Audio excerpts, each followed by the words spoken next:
हाँ हाँ स्टार्ट करिए।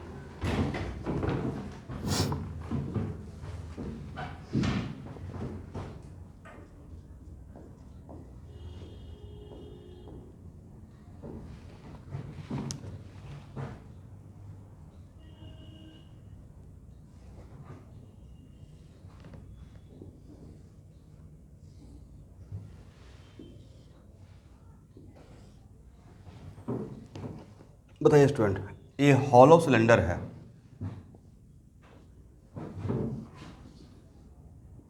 इसका रेडियस है r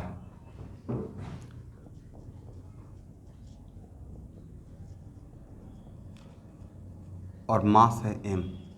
इस एक्सिस के अबाउट इसका मोमेंट ऑफ इनर्शिया क्या होगा?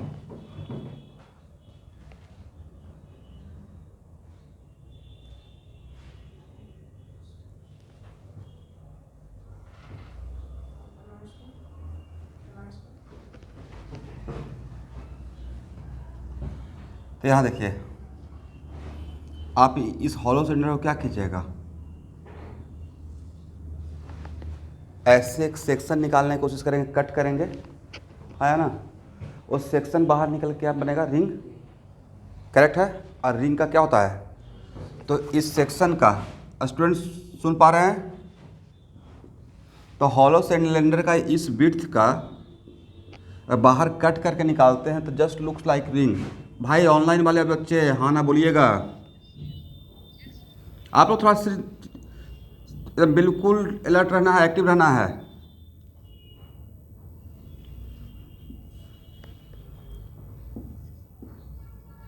तो इसका मास डीएम हो जाएगा।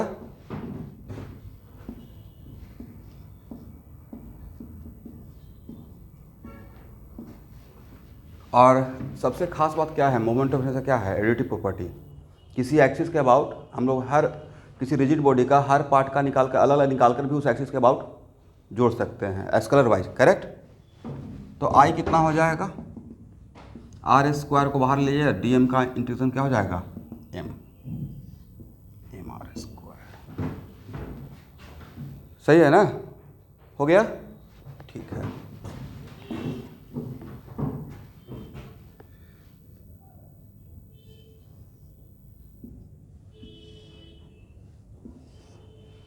यहाँ देखिए स्टूडेंट, ये समझ पा रहे हैं क्या है,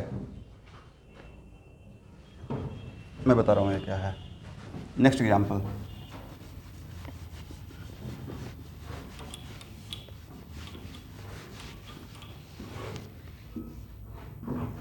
ये पता है कि नहीं, मोमेंट ऑफ इनर्शिया आपको एसएचएम में भी बहुत ज़्यादा यूज होगा टाइम पीरियड निकालने के लिए, और मेडिकल में तो डायरेक्ट मोमेंट ऑफ इनर्शिया पर क्वेश्चन आ जाएगा 4 मार्क्स फ्री में। एक रिंग है, ठीक है, और यहाँ से इस सेक्शन को मैंने हटा दिया। करेक्ट। अब तब इस सेक्शन का मास m दिया हुआ है, तो मोमेंट ऑफ इनर्शिया क्या होगा सर, एम आर स्क्वायर ही होगा, क्योंकि एक्चुअली हम लोग करेंगे क्या, यहाँ पर डी एम मान लेंगे, यहाँ से रेडियस कितना रहेगा r, तो डी आई, तो क्या हो जाएगा एवरीवन, तो sir D M R square, then I equal to क्या हो जाएगा, इंटीग्रेशन ऑफ डी आई, मतलब एम आर स्क्वायर। ठीक है ना। ये तो ऑलरेडी हम लोग आर्क वाला के सिचुएशन में ले चुके थे। करेक्ट है, समझ गए स्टूडेंट।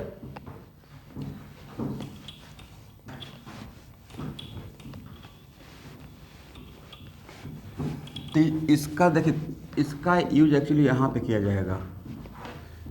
समटाइम्स ऐसा रहेगा कि आपका सिलेंडर बिल्कुल इन्फॉर्म ना होके यहाँ इस तरीके से दिया रहेगा, तो वहाँ पे पजल नहीं हो,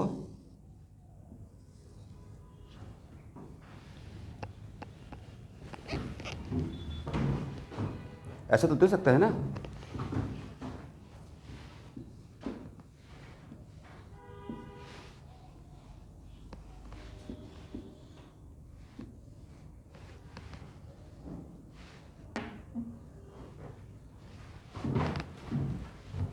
ठीक है।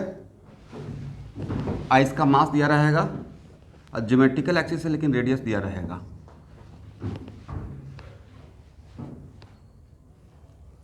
तो इसका मोमेंट ऑफ इनर्शिया डिफरेंट रहेगा या इसके जैसा ही रहेगा? क्योंकि आप रिंग बनाएंगे, रिंग का कट करेंगे, ठीक है, यहाँ से यहाँ तक तो कंप्लीट रिंग मिलेगा, बट यहाँ से क्या मिलते रहेगा? इस टाइप का सिचुएशन, उसका फॉर्मूला डिफरेंट रहेगा या सेम ही रहेगा? सेम रहेगा, करेक्ट है ना। बट एक कौन सा सिचुएशन है? Hollow cylinder. अब यहाँ पे ऐसा रहता है ना तो थोड़ा सा आपको कंफ्यूजन होता है कि सर पता नहीं यहाँ पे क्या होगा, बट जस्ट लाइक दिस, ठीक है।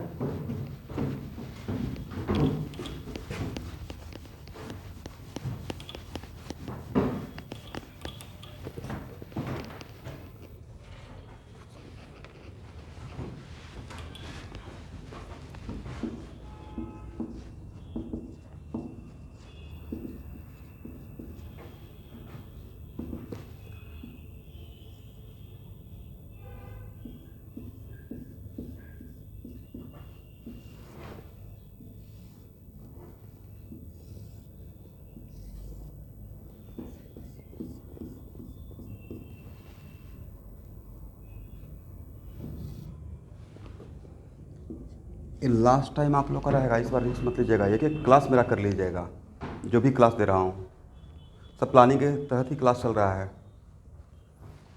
आप भी मतलब एक एक चैप्टर मुझसे पढ़ लीजिए, जितना क्लास में लेता हूँ हर टॉपिक का।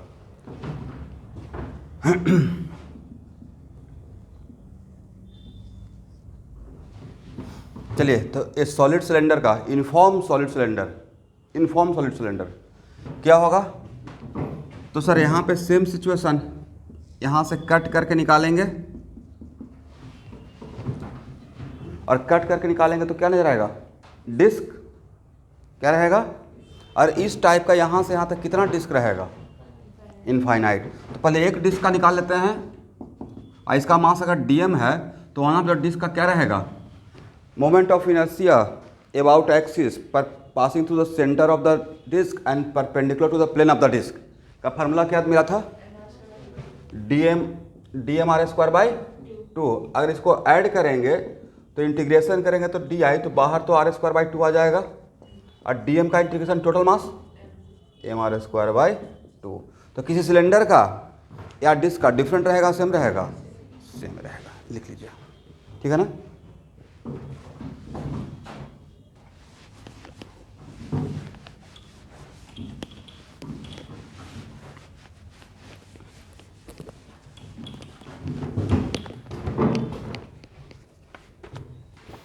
अब लिखिए, two important theorem of moment of inertia. Two important theorem of moment of inertia.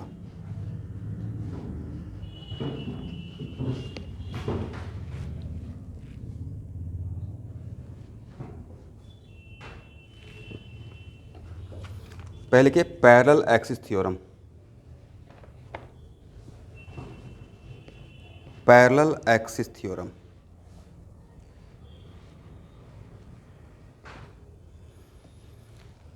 this theorem is quite general. This theorem is quite general and it is applicable to all bodies. This theorem is quite general and it is applicable to all bodies. It states that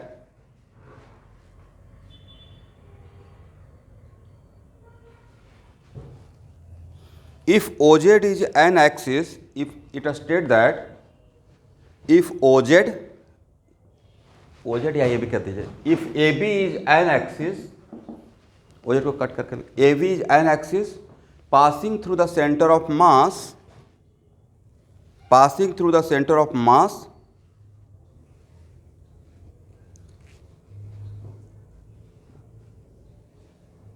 and CD is an axis parallel to AB,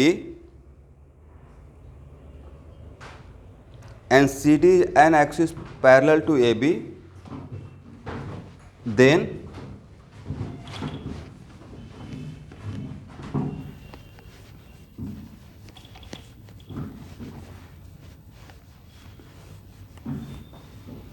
यहाँ देखिए student,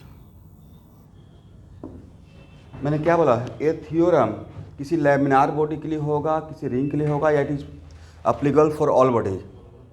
मतलब general, quite general इसका मतलब है कि कोई एक और थ्योरम है जो सर्टेन चीज़ों के लिए वैलिड है, हर जगह के लिए वैलिड नहीं है। फॉर एग्जांपल परपेंडिकुलर, नाम तो सुने हो ना, परपेंडिकुलर एक्सिस थ्योरम, उस सब सारे ऑल टाइप ऑफ बॉडीज के लिए एप्लीकेबल है। सही से बोलिएगा, ऑल टाइप ऑफ बॉडीज के लिए एप्लीकेबल नहीं है, बट एक किसके लिए एप्लीकेबल है, ऑल टाइप ऑफ बॉडीज के लिए, all type of shape of the body के लिए, करेक्ट। चाहे वो रॉड के जैसा हो, प्लेट के जैसा हो, स्फेयर के जैसा हो, हॉलो सिलेंडर हो, सबके लिए एप्लीकेबल रहेगा।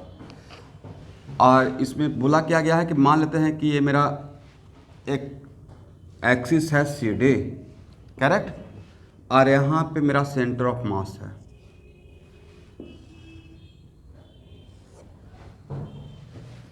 और A B is the axis passing through the centre of mass.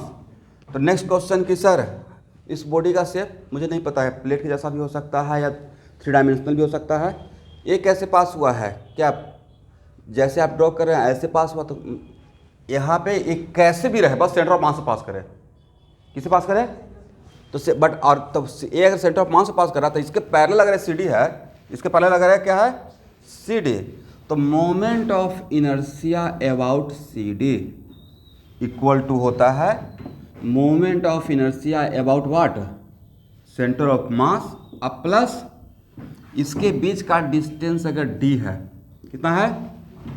तो एक्चुअली एक जनरल थॉट ये भी तो है कि सारे मास को लेकर कौन बैठा रहता है, सेंटर ऑफ मास, राइट,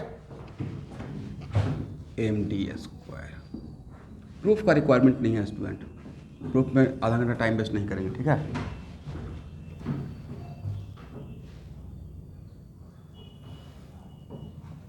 अब यहाँ देखिए, ध्यान से सुनिएगा, अब इस थ्योरम से एक और चीज़ पता चला,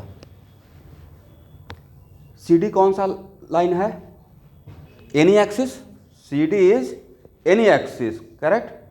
अच्छा, इज इट कंपल्सरी कि मोमेंट ऑफ इनर्शिया किसी रिजिड बॉडी होने के लिए वो एक्सिस रिजिड बॉडी से ही पास करे,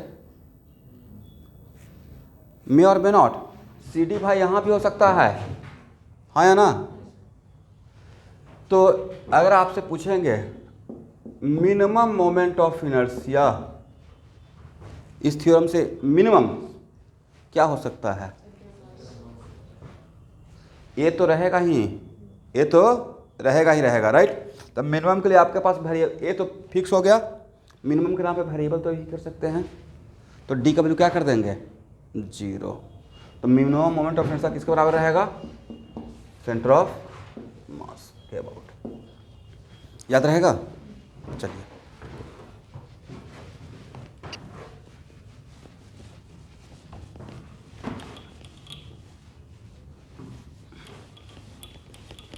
अब इसका थोड़ा कुछ यूज कर लेते हैं। यहाँ देखिए,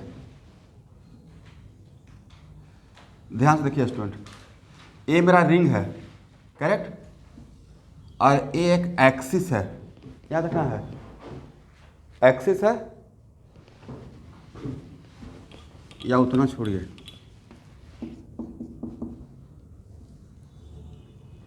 मान लेते हैं कि मैं आपको ऐसे से पढ़ाना स्टार्ट कर दिया,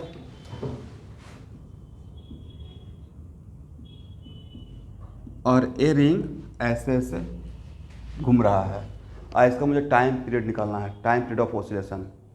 तो टॉर्क वगैरह लगाएंगे तो वहाँ पे मुझे मोमेंट ऑफ इनर्शिया चाहिए होगा। तो एक किस एक्सिस के अबाउट रोटेट कर रहा है, इस एक्सिस के अबाउट, हाँ या ना। तो इस एक्सिस के अबाउट मोमेंट ऑफ इनर्शिया निकालने के लिए क्या हम लोग पैरेलल एक्सिस थ्योरम का यूज कर सकते हैं, कर सकते हैं नहीं कर सकते हैं।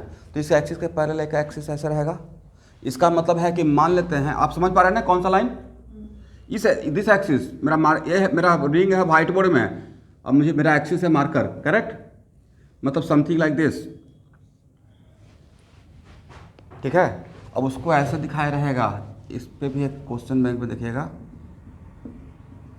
डॉटेड लाइन अगर दिया हुआ है, इसका मतलब ये लाइन व्हाइट बोर्ड में नहीं है, कैसे है, ऐसे दिखाया रहेगा, लेकिन बोल दिया जाएगा, जनरली बोल दिया जाता है कि C D is the line perpendicular to the plane of the paper, correct. तो यहाँ पे क्या moment of inertia about C D equal to moment of inertia about A B आप प्लस एम आर स्क्वायर लिख सकते हैं। और ring का moment of inertia about centre of mass passing through the centre of the ring and perpendicular to the plane of the ring, perpendicular to the plane of the ring के लिए कितना value होगा,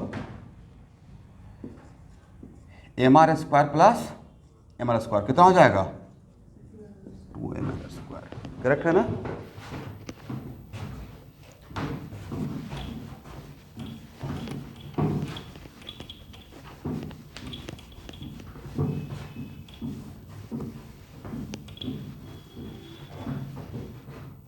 for example अभी हम लोग एक hollow cylinder का निकाले थे स्टूडेंट, मान लेते हैं इसके अबाउट मोमेंट ऑफ इनर्शिया निकालना रहता,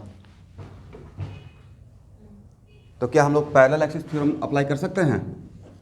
सेंटर ऑफ मास तो इसी लाइन पर रहेगा, करेक्ट। तो moment of inertia about C D equal to क्या लिखेंगे, moment of inertia about centre of mass plus M R square. कर सकते हैं एवरीवन ऑनलाइन स्टूडेंट। कितना हो जाएगा, इसका भी 2mr square just like ring के जैसा। और अगर सॉलिड सिलेंडर का करेंगे तो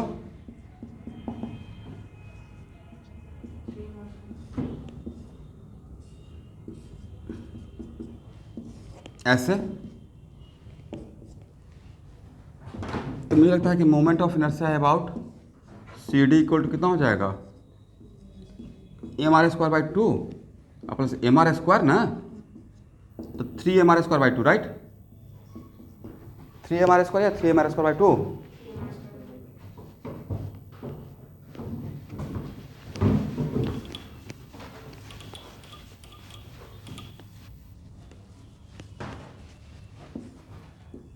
एक डिस्क है,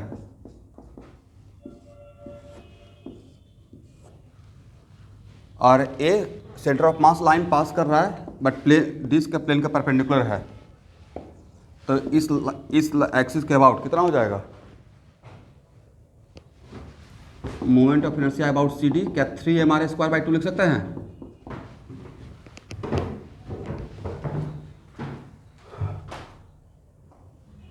हो गया ना।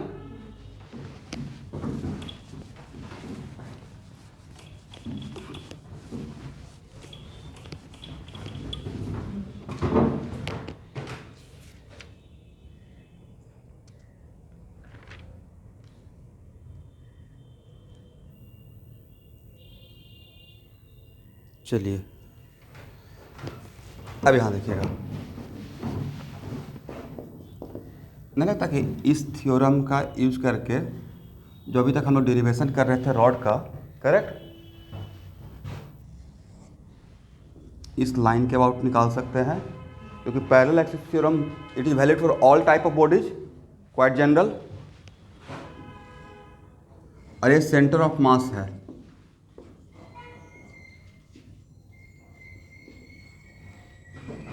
तो क्या moment of inertia about C D equal to क्या हो जाएगा, इसके अबाउट कितना होता है, सेंटर ऑफ मास के अबाउट क्या हम लोग निकाले थे,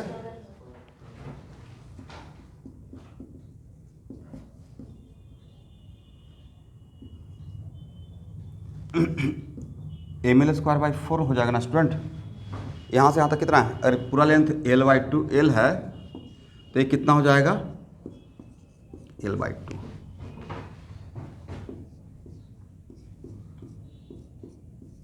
तो mr स्क्वायर बाई 12 अब plus what ml square by 4, how much, ml square by 3। But अगर थ्योरम नहीं भी जानते तब भी तो हम लोग निकाल लिए थे, राइट।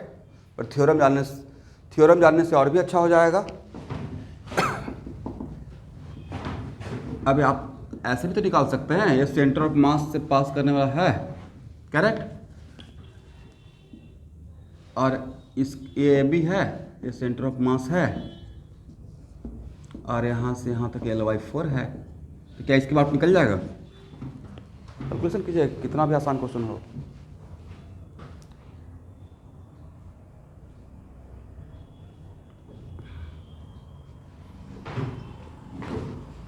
कॉपी का यूज करना है, क्यों वेस्ट करेंगे, थोड़ा धीरे धीरे ऐसे लिखिए।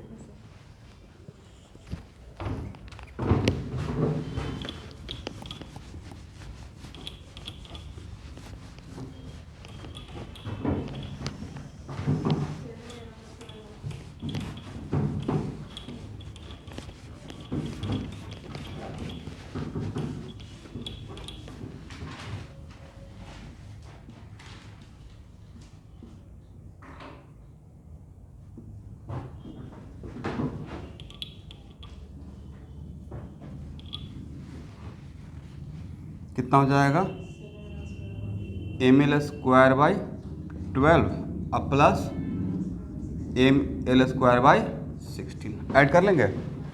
ठीक है, एक क्वेश्चन आई तो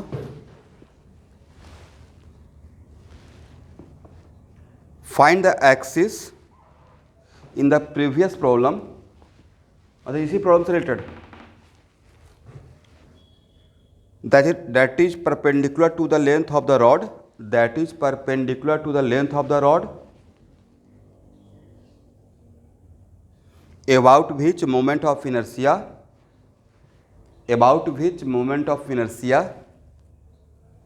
is 3/2 ml²।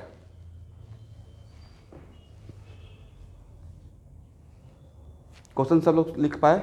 Everyone, online student, find the axis which is perpendicular to the rod about which moment of inertia is 3 ml²/2।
तो अगर axis perpendicular to the rod है तो सेंटर ऑफ मास भी axis perpendicular to the rod कीजिए, है ना।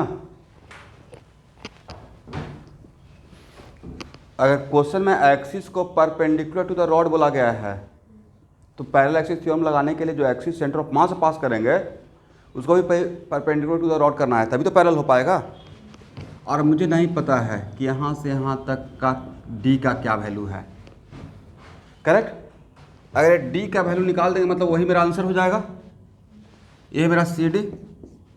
तो moment of inertia equal to I centre of mass plus M D square, I कितना है 3ml²/2 equal to ml²/12 plus M D square, M से M cancel हो गया, डी का वैल्यू कितना आया √70/12, एल भी तो रहेगा, ये आंसर है। ऐसा क्वेश्चन रहेगा तो बन जाएगा, हो जाएगा ना। एक और क्वेश्चन आएगा, find an axis perpendicular to the rod as in previous problem, find the axis perpendicular to the rod as in previous problem about which moment of inertia is ml²/18।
इस टाइप का कोई axis possible ही नहीं है,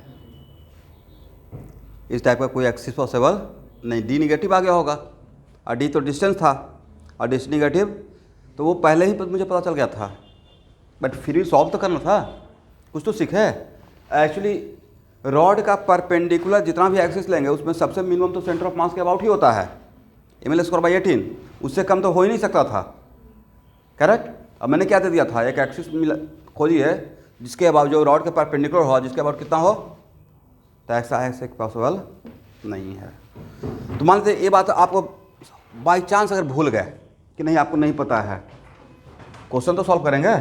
this equal to what, mL²/12 plus md², यहाँ से d निकालिएगा negative आ जाएगा, d² क्या आ जाएगा, नेगेटिव, और ds का नेगेटिव होगा तो इसका प्रैक्टिकल मीनिंग क्या हुआ, this type of axis does not exist. लिख लीजिए, this type of axis because minimum moment of inertia about centre of मास, उससे कम पॉसिबल नहीं था।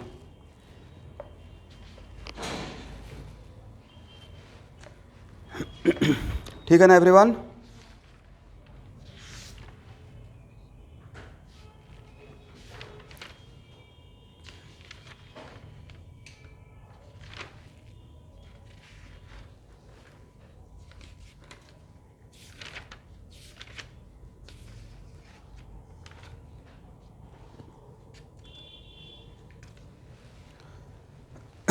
अब लिखिए परपेंडिकुलर एक्सिस थ्योरम।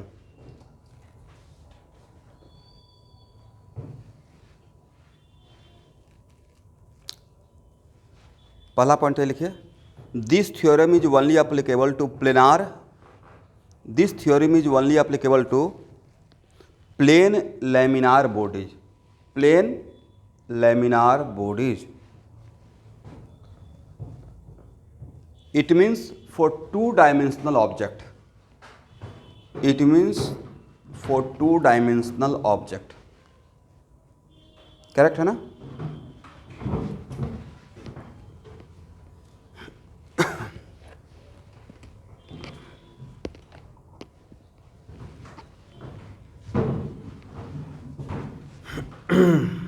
इसके लिए 3 डायमेंशनल नहीं रहना पड़ेगा, सिर्फ क्या रहेगा, 2 डायमेंशन।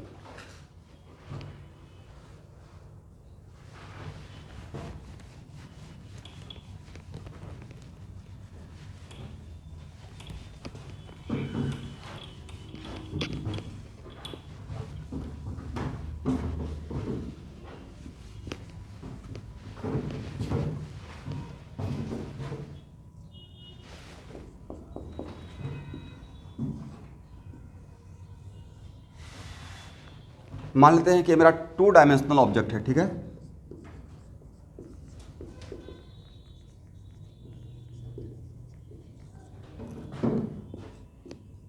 क्या प्रूफ करने का रिक्वायरमेंट है या डायरेक्ट लिखने से काम चल जाएगा, डायरेक्ट लिखने से भी काम चल जाएगा, ठीक है। मान लेते हैं ये है एक्स एक्सिस, ये है वाई एक्सिस, करेक्ट। और एक्स एक्सिस और वाई एक्सिस इस 2 डायमेंशनल ऑब्जेक्ट के प्लेन में है, ऐसे नहीं है। क्या है, एक्स एक्सिस और वाई एक्सिस कहाँ पे एग्जिस्ट कर रहा है, 2 डायमेंशनल ऑब्जेक्ट के प्लेन में। और मान लेते हैं कि इसके बाद आपको मोमेंट ऑफ इनर्शिया पता है आई एक्स, आई इसके बाद मोमेंट ऑफ इनर्शिया क्या है, आई वाई। तो इसके about axis passing through the this point and perpendicular to both x axis and y axis, correct. Then Iz equal to Ix plus Iy,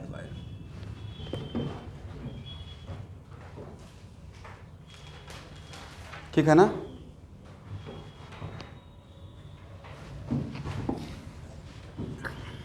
यहाँ देखिए स्टूडेंट,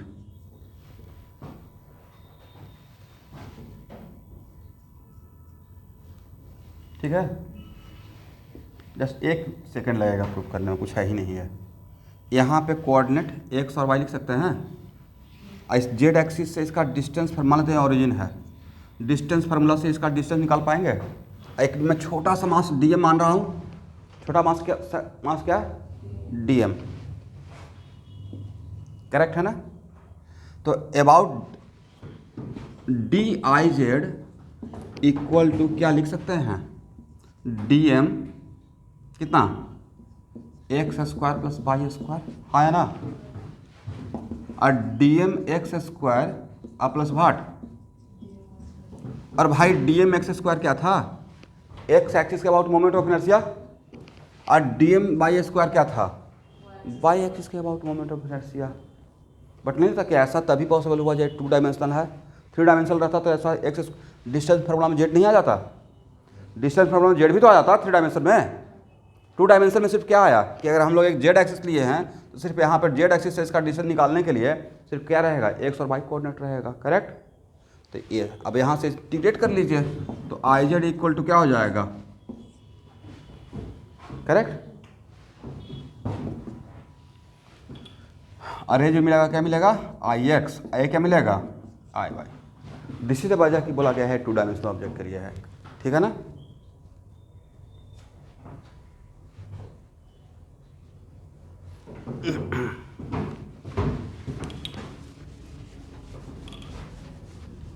अब इसका कुछ यूज करते हैं, ठीक है।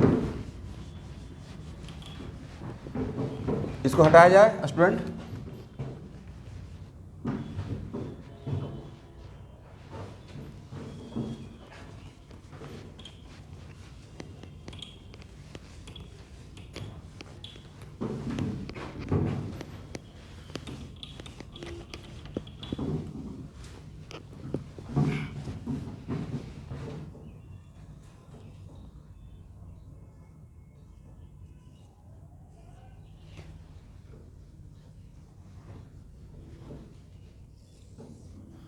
ये डिस्क है और ये मेरा लाइन है C D, this line passing through centre of the disc, passing through and parallel to the plane of the disc, not perpendicular, parallel to the plane of the disc. तो इसके about moment समझ में आ गया, लिख लीजिएगा, line C D is passing through centre of the disc and parallel to the plane of the disc. करने का मतलब है कि वन ऑफ द डायमीटर है, one of the diameter, correct. Diameter बोलेंगे तो प्लेन में ही रहेगा ना।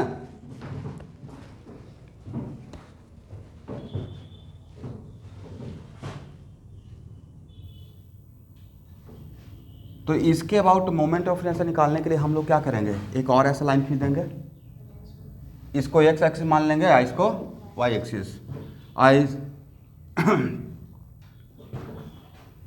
और यहाँ पे परपेंडिकुलर एक्सिस थ्योरम लगा देंगे। तो हम लोग के पास बस आई जेड पता है, क्या है ये हम लोग अभी जान चुके हैं। तो क्या लिख सकते हैं, I Z equal to I X plus I Y, हाँ या ना, I Z equal to what, I X plus I Y, कितना हो जाएगा। और एक मिनट, ये ऑलवेज नहीं रहेगा, अब इसमें भी आपको लेटर करना पड़ेगा, ड्यू टू सिमेट्रिसिटी, क्या इज इट कंपल्सरी कि ऑलवेज आई एक्स और आई वाई सेम रहेगा। अनसिमेट्रिकल बॉडी में आई एक्स और आई वाई दोनों सेम रहेगा, सिमेट्रिकल बॉडी में लेकिन सेम रहेगा, करेक्ट है ना। बोलते ही नहीं ना, ऑनलाइन के बच्चे बोलेंगे भी नहीं कि मैं जो बोल रहा हूँ कन्वे कर रहा हूँ, समझ पा रहे हैं नहीं समझ पा रहे हैं। मैंने क्या बोला वो समझ में आ रहा है आप लोग को,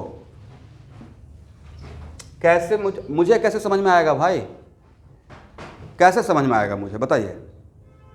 जब तक आप हाँ या ना नहीं बोलेंगे,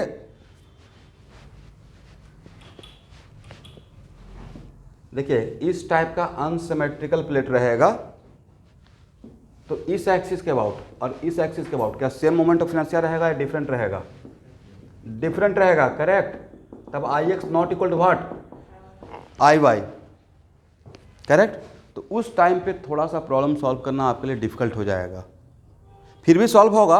अगर कोई एक दे देंगे, अगर एक दे देंगे आई वाई दे देंगे, तब आई एक्स निकल जाएगा, आई जेड इक्वल टू आई, और इसमें से उस टाइम पे तो फिर 2 देना पड़ेगा तब थर्ड निकलेगा।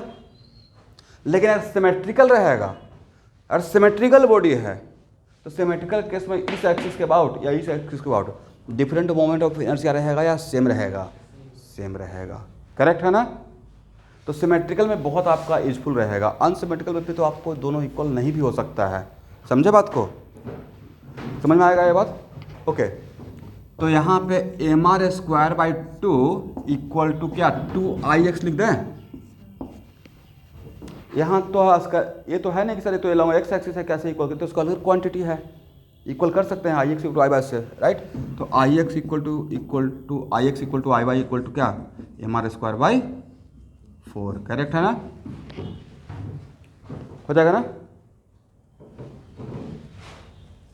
दिस यहाँ पे 2IX कर दिए, और इसके अबाउट, इस एक्सिस के अबाउट IZ कितना था, MR स्क्वायर बाई 2। ये डिस्क है मेरा, ठीक है? ये क्या है? डिस्क है। हो गया? इसका मतलब है आज के बाद axis passing through the centre of the disc and parallel to the plane of the disc के अबाउट मोमेंट में कितना रहेगा, MR स्क्वायर बाई 4 रहेगा। अब तब क्वेश्चन ऐसा पूछ लिया जाएगा,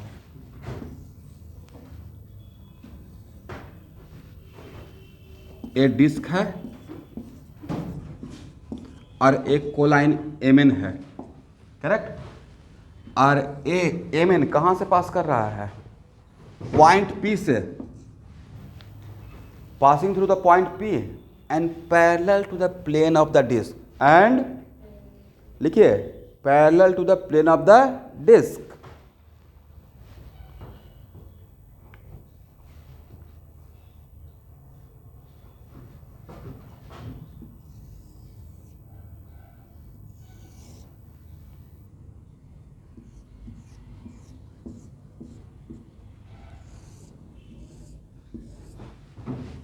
यहाँ देखें, इस टाइप का फैन नहीं होता है जो बिना इलेक्ट्रिसिटी के चलता है, राइट? इसी एक्सिस के अबाउट ना रोटेट करता है, और सुबह शाम तक कम से कम 50 बार हम लोग इस सिचुएशन से गुजरते हैं। गेट,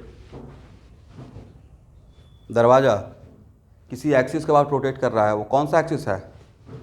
घर का आपका दरवाज़ा हिंग्स में फिक्स है, क्या है, ये हिंग रहता है ना यहाँ पे, स्क्रू।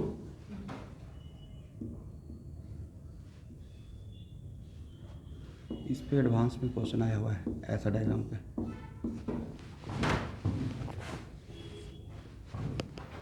तो इसके बाद तो आपको मोमेंट ऑफ इनर्शिया निकालना ही पड़ेगा, तो वो तो आना पड़ेगा, राइट? तो वहाँ पे हम लोग क्या कर सकते हैं, परपेंडिकुलर एक्सिस थ्योरम का यूज कर सकते हैं, परपेंडिकुलर या पैरेलल जो भी दोनों मिलाकर मिक्स कर सकते हैं।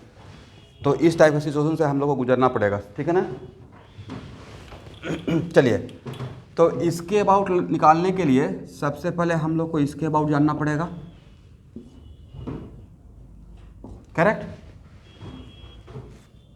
तो इसके अबाउट कौन सा थ्योरम, पैरेलल एक्सिस थ्योरम। कौन सा theorem? Parallel, centre of mass है।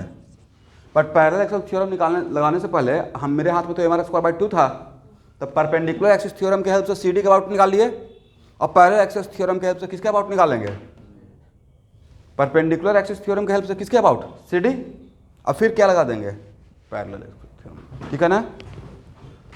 तो moment of inertia about MN क्या हो जाएगा भाई? Sir moment of inertia about CD अब प्लस MR स्क्वायर। इसके अबाउट कितना था? क्या सेंटर ऑफ मास से गुजरने वाले हर लाइन के अबाउट सेम ही होता है या अलग अलग हो सकता है, डिपेंडिंग ऑन सिचुएशन ना। सेंटर ऑफ मास तो ऐसे भी तो गुजर सकता है, बट अभी ऐसे नहीं गुजर रहा, मेरा ऐसे गुजर रहा, राइट? तो MR स्क्वायर बाई 4 अब प्लस वाट, MR स्क्वायर कितना हो जाएगा, 5 MR square by 4। This is answer, correct? ठीक है ना? ये क्या था, मेरा ये डिस्क था, करेक्ट?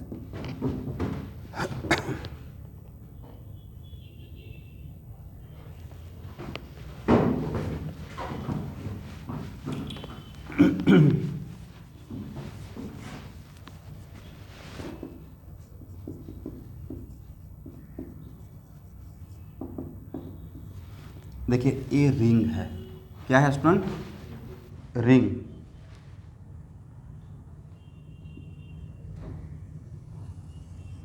और मुझे मोमेंट ऑफ इनर्शिया तो चाहिए,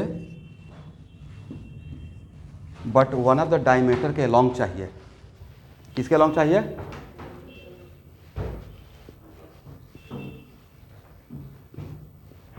अब यहाँ पे एक मिनट, यहाँ पे इधर देखिए, यहाँ पे थोड़ा सा कन्फ्यूजन ये हो सकता था कि जनरल एक मिसकॉन्सेप्शन है कि परपेंडिकुलर एक्सिस थ्योरम के लिए प्लेन चाहिए सिर्फ, मतलब जहाँ पे प्लेट के जैसा, डिस्क के जैसा, बट उसको जनरलाइज किया गया है, it is applicable to two dimensional object. तो रिंग क्या है, वन डायमेंशनल या two dimensional? So two dimensional treat कर सकते हैं, करेक्ट है ना? समझे बात को?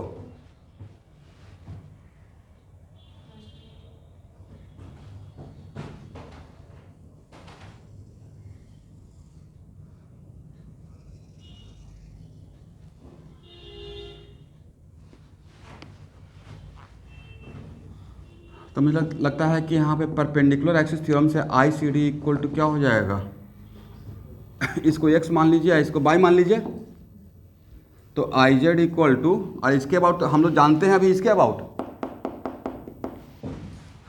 आई एक्स अब plus I Y, but because ये सिमेट्रिकल है, तो सिमेट्रिकल है तो आई एक्स और आई वाई ये दोनों एक्सिस भी परपेंडिकुलर होना पड़ेगा, ठीक है? तो सिमेट्रिकल है तो दोनों के अबाउट यहाँ पे मोमेंट ऑफ इनर्शिया का मैग्नीट्यूड सेम रहेगा। तो क्या हम लोग I X equal to I Y equal to A कर दें, आई जेड बाई टू, कितना हो जाएगा? M R square by two हो जाएगा, ठीक है ना? लिख लीजिए। इस टाइप का ऑब्जेक्टिव तो बहुत आसान रहेगा।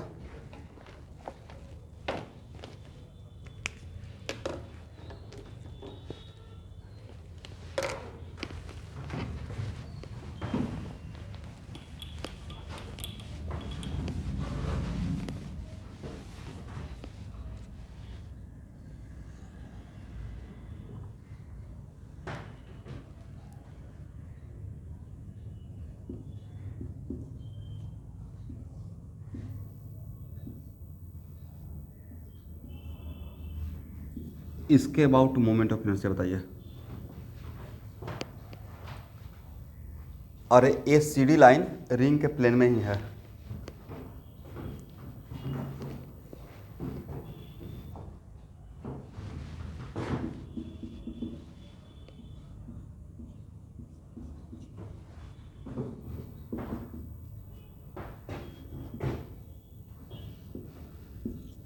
तो आप पहले क्या निकालेंगे?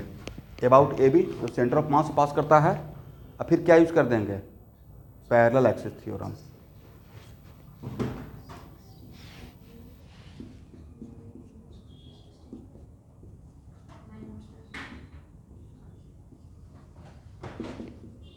M R square by two plus M R square by 16, 9 M R square by 60, ठीक है? ये सब इसलिए यहाँ पे प्रैक्टिस करवा रहा हूँ कि आगे चल के एसएचएम में मुझे इसके अबाउट टाइम पीरियड निकालना रहेगा ऐसे करते हुए, ठीक है? तो यहाँ पे निकाले रहेंगे तो वहाँ पे मुझे हेल्प हो जाएगा, फिर वहाँ पे टाइम वेस्ट नहीं करेंगे, फिर वहाँ पे रुक कर बताना पड़ेगा कि देखिए इसके अबाउट ऐसे होता है। तो यहाँ का काम यहाँ पे कर लेते हैं, वहाँ पे डायरेक्ट यूज़ करेंगे, ठीक है?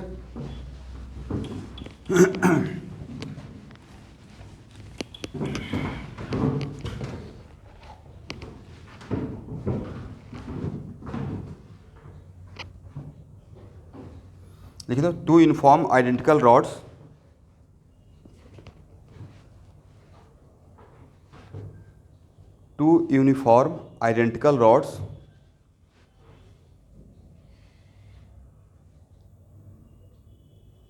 each of mass capital M and length L are joined to form a cross section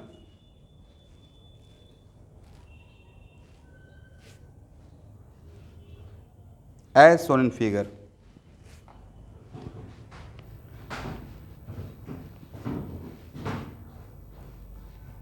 Find the moment of inertia of the cross about a bisector as shown in figure.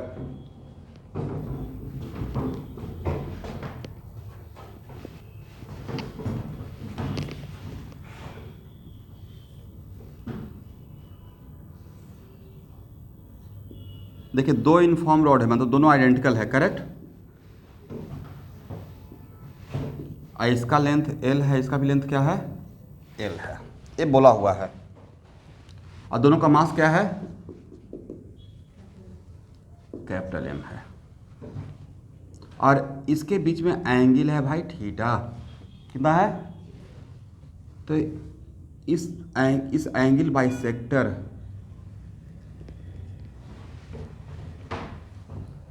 Angle bisector मतलब ए, जिस plane में ए और ए है उसी plane में मेरा ए line है, bisector बनाने के लिए तो ऐसे ही गुजरना पड़ेगा ना। इसके अबाउट मुझे चाहिए मोमेंट ऑफ इनर्शिया।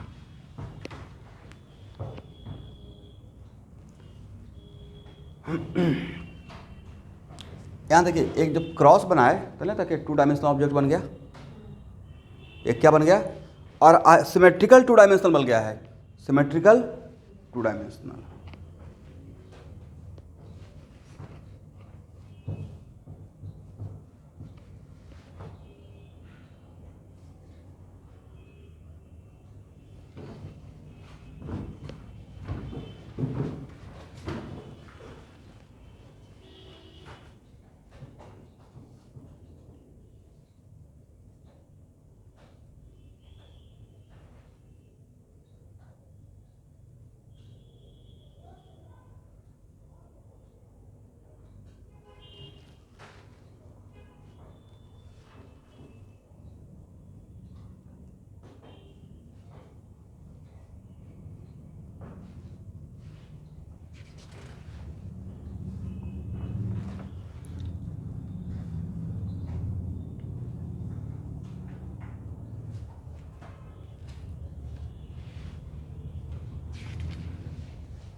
यहाँ देखिए स्टूडेंट,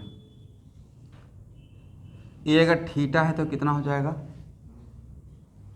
ये अगर थीटा है तो ये कितना हो जाएगा, 180 माइनस थीटा, 180 माइनस थीटा। तो इसका बाइसेक्टर तो ये रहेगा कितना, 90 माइनस थीटा बाई 2, और इसका बाइसेक्टर कितना कहलाएगा, थीटा बाई 2। और ए एंगल और ए एंगल जोड़ेंगे 90 हो गया, ए एंगल और ए एंगल जोड़ देंगे तो क्या हो जाएगा 90। इसका मतलब इस एंगल का बाइसेक्टर को अगर आपस में इमेजिन करेंगे तो it is kind of x axis और वाई एक्सिस नजर आएगा, है या ना, एक्सिस राइट। और ड्यू टू सिमेट्रिसिटी जितना मोमेंट ऑफ इनर्शिया इसके अबाउट रहेगा उतना ही मोमेंट ऑफ इनर्शिया इसके अबाउट रहेगा। इस एक्सिस के अबाउट और इस एक्सिस के about moment of inertia same रहेगा।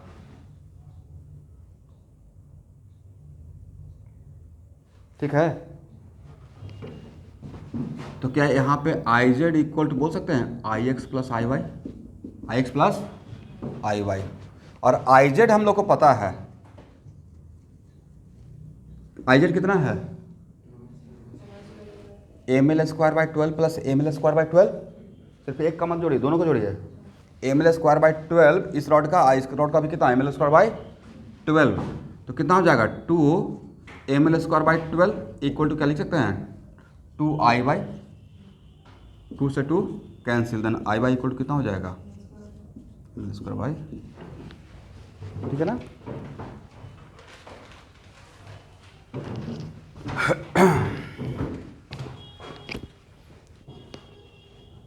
हाँ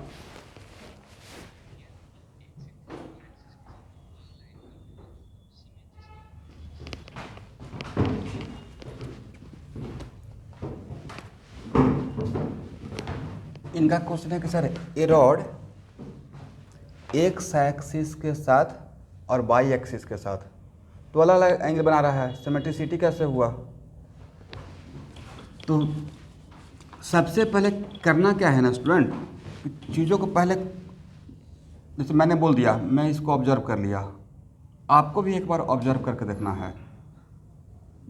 ये है मेरा एक्स एक्सिस, करेक्ट, इस रॉड ये एंगल कितना,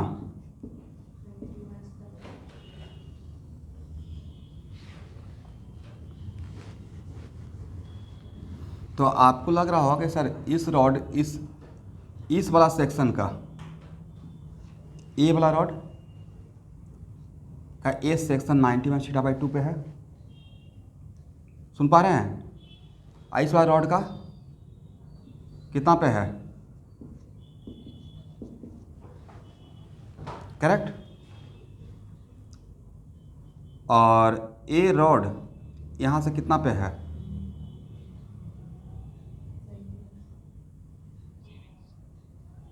सेम पे है ना, ठीक है। 90/θ/2, 90 माइनस ए एंगल सेम है, ओके। बट इसके अबाउट अगर देखेंगे तो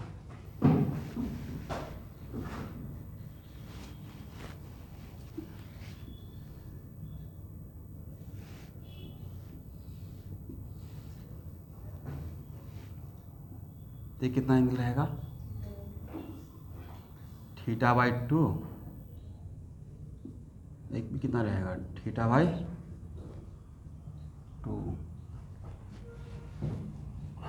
θ/2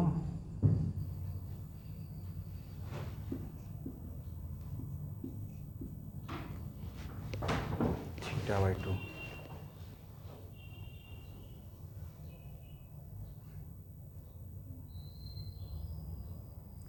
तो इस दोनों रॉड का चारों सेक्शन का इस एक्सिस से एंगल θ/2 बन रहा है, करेक्ट। तो θ/2 अगर इसका मतलब ए एंगल और ए एंगल अगर इक्वल नहीं रहेगा तब तो डिस्टेंस फैक्टर हो जाएगा, अलग भी आ सकता है, नहीं कंपोनेंट तो यहाँ पे होगा ही नहीं, यहाँ पे तो जैसे ये रहता था ना,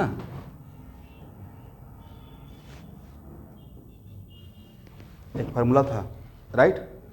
तो एंगल चेंज होगा तो मोमेंट ऑफ इनर्शिया भी तो चेंज हो जाएगा।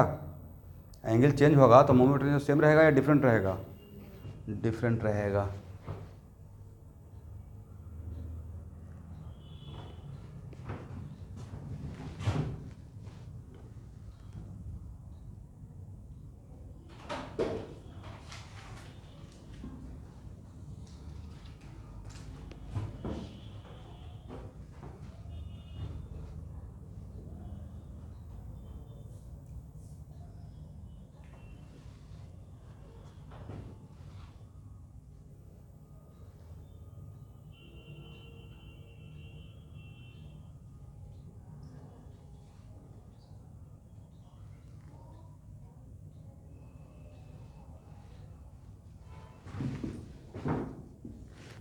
उसमें फिर एक ही केस हो सकता है, क्वेश्चन था, नहीं तो दोनों एंगल बिल्कुल, दोनों रॉड को 90 पे होना पड़ेगा, नहीं तब इक्वल हो सकता है।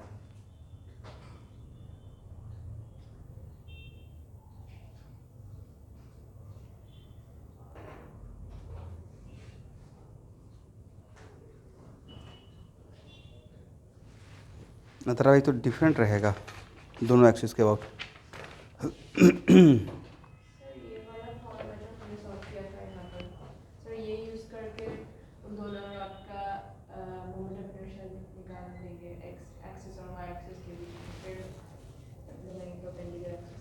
तब निकाल सकते हैं, मतलब इनका क्वेश्चन भी जो क्वेश्चन ऑनलाइन में किए हैं वो सही है कि अगर ये एंगल सेम नहीं रहेगा तो क्या सेम होगा, अलग अलग हो जाएगा ना। इसलिए यहाँ पे क्वेश्चन को थोड़ा सा मॉडिफाई कर देता हूँ। ये जो क्रॉस है, इस क्रॉस का जो एंगल कितना है और इसके अबाउट पूछा गया था, ठीक है। अब सेम हो जाएगा, मॉडिफाई कर लीजिए, ठीक है निरंजन।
रेक्टेंगुलर प्लेट है, करेक्ट।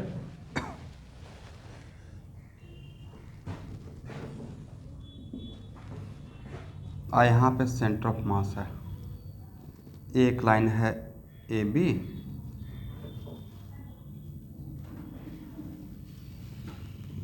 ये लाइन है C D.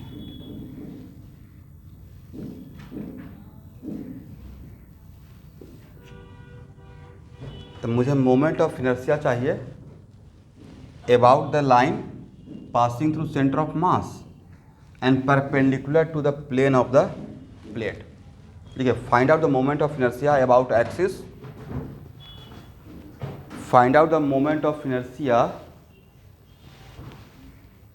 About axis passing through center of mass and perpendicular to the plane of rectangular plate and perpendicular to the plane of rectangular plate.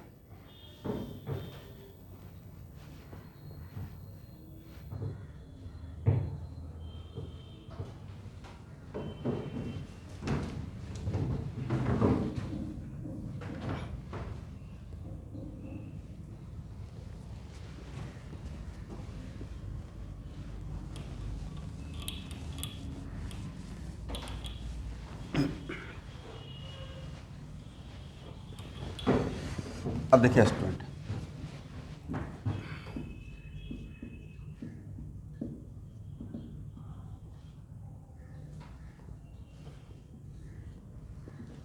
यहाँ देखिएगा,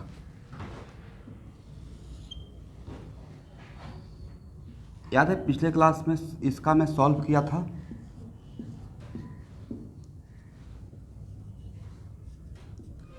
करेक्ट है ना? कितना आया था इसका value?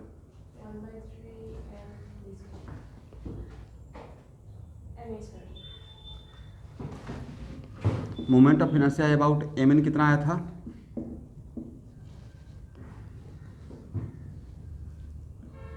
M A square by 3। देखो मैंने सही किया? हाँ ना, बोलिए भाई।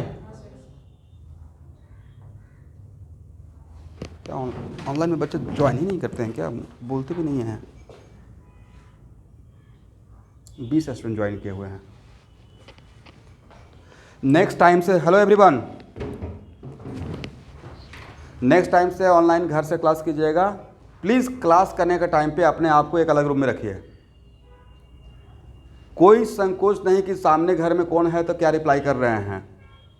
पहली बात तो कि जैसे यहाँ पे क्लास करते हैं तो मैं पूरा दरवाज़ा ओपन करके क्लास तो लेता नहीं हूँ, प्रॉपर डिसिप्लिन में मैं, वैसे ही घर से भी क्लास कीजिए तो क्लास करने के टाइम पे आपका डिस्ट्रैक्शन नहीं रहना चाहिए। ऐसा नहीं कि रिप्लाई कर रहे हैं पता नहीं क्या होगा।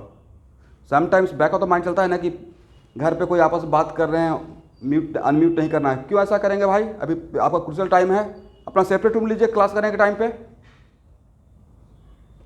जब तुम क्लास करते हो तो मैं क्या कोशिश करता हूँ, क्लास दरवाज़ा बंद कर लेता हूँ ताकि इधर से कोई भी ऐसा साउंड पता नहीं अनईजी फील होता है, पता नहीं, तो प्लीज़ ऐसा मत कीजिए। याद देखिए, इसका याद है एम एल स्क्वायर बाई 3 था। इसको हम लोग ऐसे एक रॉड मान लिए थे डीएम, ऐसा यहाँ से यहाँ तक रॉड मान लेंगे। और कुछ स्टूडेंट बोले सर ऐसे भी तो बना सकते हैं, तो मैं बोला था ऐसे भी बना सकते हैं, आपकी मर्जी, आंसर पे कोई फ़र्क नहीं पड़ेगा। अब यहाँ पे लेकिन एक कौन सा लाइन था? This is the line passing through on इस किनारा से, right, and parallel to the plane of the plate. क्या यहाँ से पैरेलल एक्सिस थ्योरम लगा देंगे? कौन सा थ्योरम? तो पैरेलल एक्सिस थ्योरम से I M N equal to लिख सकते हैं आई सेंटर ऑफ मास मतलब सी डी मतलब कौन सा लाइन? अब प्लस, बोलिए क्या हो जाएगा?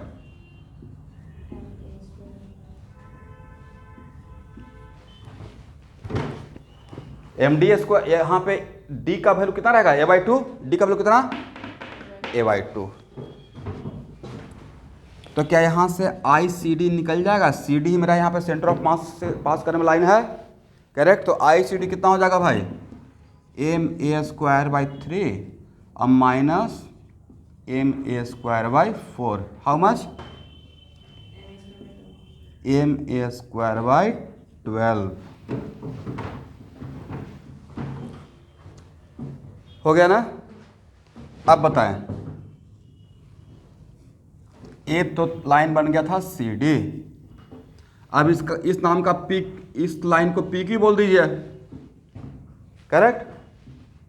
अरे आपका सेंटर ऑफ मास है, तो इस लाइन का कुछ नाम दीजिए, R S. R S is also the line passing through the centre of mass and in the plane of the plate. इस पी क्यू के अबाउट कितना मोमेंट ऑफ इनर्शिया? गलत, mb²/3। सही बोल रहे हैं ना एवरीवन, ऑनलाइन के बच्चे? Moment of inertia about P Q equal to क्या बोल सकते हैं? mb²/3। आज इनको नहीं समझ में आएगा अभी पूछ लीजिएगा।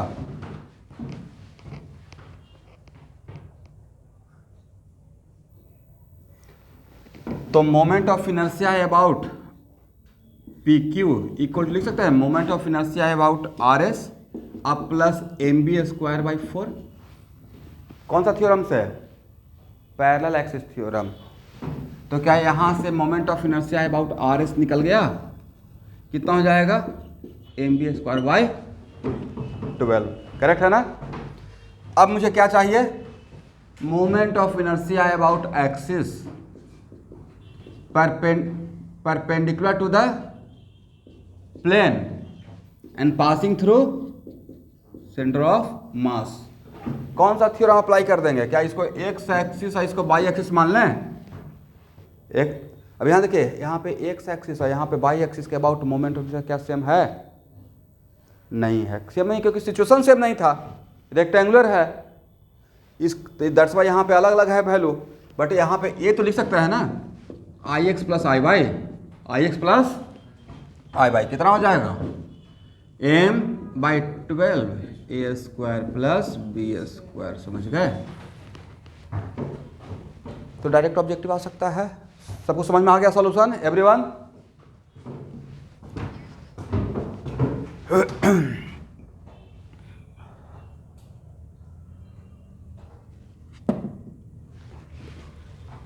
लिख लीजिएगा।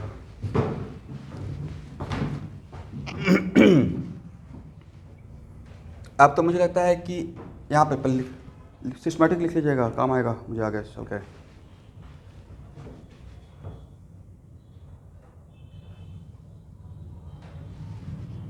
हो गया?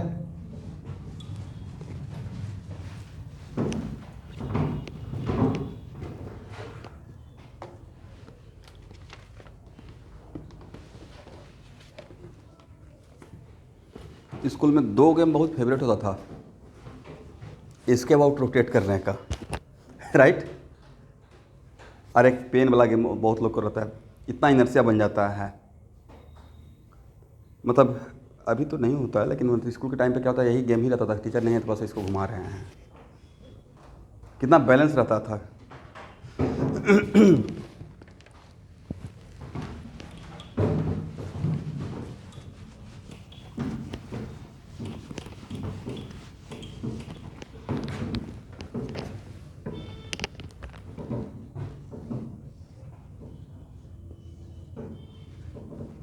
ये है मेरा रेक्टेंगुलर प्लेट। ओके एवरीवन,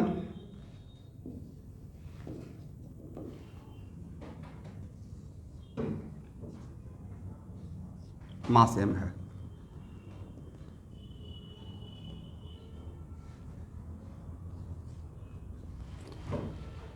मेरा एक्सिस यहाँ से पास करा, आप लोग लिख लीजिएगा, बाद में रिवीजन के टाइम पे पता नहीं चलेगा। इसको जेईई मेन के लिए फाइनल रिवीजन मान के ही कीजिए, ठीक है। यहाँ देखिए, एक एक्सिस है जो यहाँ इस पॉइंट से one of the end of the rectangle, one of the corner of the rectangle से पास कर रहा है, परपेंडिकुलर है इसका, तो इसके अबाउट मोमेंट ऑफ इनर्शिया क्या होगा?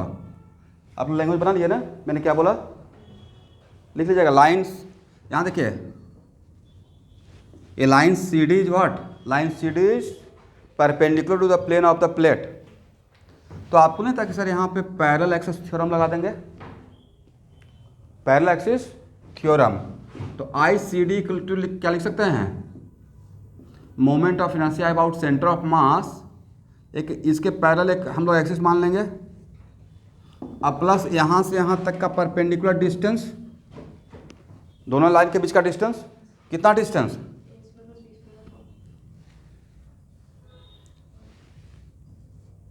√a² + b² 2 है ना। डायगोनल का डिस्टेंस रहेगा √a² + b², तो इसका हाफ m a² + b² भाई कितना? 4। और a वैल्यू तो पता ही है, तो आई सी डी, क्योंकि इसके अबाउट भी तो एक घूम सकता है ऐसे, इसके अबाउट भी तो ऐसे घूम सकता है। अब कुछ नहीं तो जो आपको यहाँ पे बहुत आसान लग रहा है भाई, वो आपके लिए प्रॉब्लम क्रिएट कर देगा, इसलिए प्लीज़ यहाँ पे देखा कीजिए। नहीं देखेगा तो बोलिएगा सर क्वेश्चन ही नहीं बना, क्वेश्चन पे काम ही नहीं किया गया, कैसे बनेगा?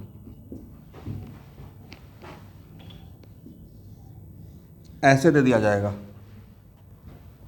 करेक्ट, और इसका टाइम पीरियड ऐसे में पूछा जाएगा। तो पहले इसका मोमेंट ऑफ इनर्शिया तो निकालने के लिए आना पड़ेगा, तब तो टाइम पीरियड निकलेगा। टाइम पीरियड का फॉर्मूला क्या होगा, कैसे डिराइव करेंगे, वो मेरा लुकआउट है, बट सबसे बेसिक काम क्या होना पड़ेगा? Moment of inertia. अब इसका मोमेंट ऑफ इनर्शिया पता ही नहीं है, करेक्ट है ना। ऐसे हम कर तो सकता है, कुछ नहीं, ऑसिलेशन तो कर सकता है अभी के टाइम पे।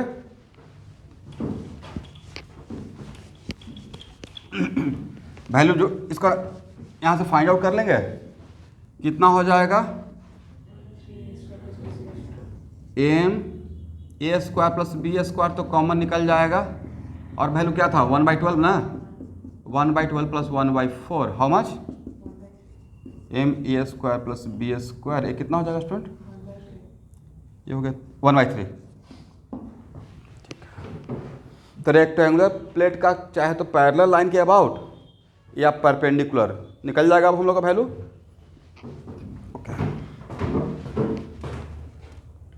अगर स्क्वायर रहेगा सर और भी आसान है, स्क्वायर रहेगा तो ये इक्वल टू क्या हो जाएगा? तो कौन ज़्यादा बेटर रहा काम करना? रेक्टेंगल का। नीचे का लिख लीजिए, if it is a square plate then a = b। तो स्क्वायर के लिए अलग से काम करने का रिक्वायरमेंट है, आप हो जाएगा।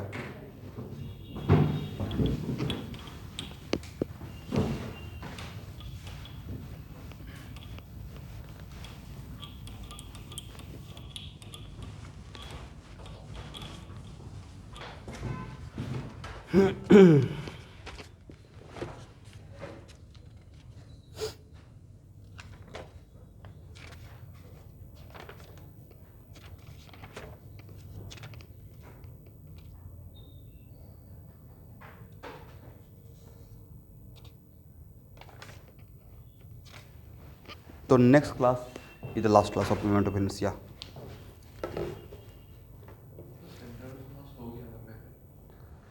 Centre of mass of collision हो चुका है, तो आपको उसको खुद से करना पड़ेगा। प्लेलिस्ट ले दे दूंगा, हो जाएगा, बहुत आसान है। बट आपका जो नीट में तो आता है 1 डायमेंशनल कोलिजन ही आता है, और कोफिशिएंट ऑफ रेस्टिट्यूशन। मतलब टफ प्रॉब्लम को छोड़ देना है, टफ प्रॉब्लम को देखना ही नहीं है, आसान वाला प्रॉब्लम कर लीजिएगा जितना से आपका आता है। देखिए अभी पूरा का पूरा टारगेट है मार्क्स लाने पे,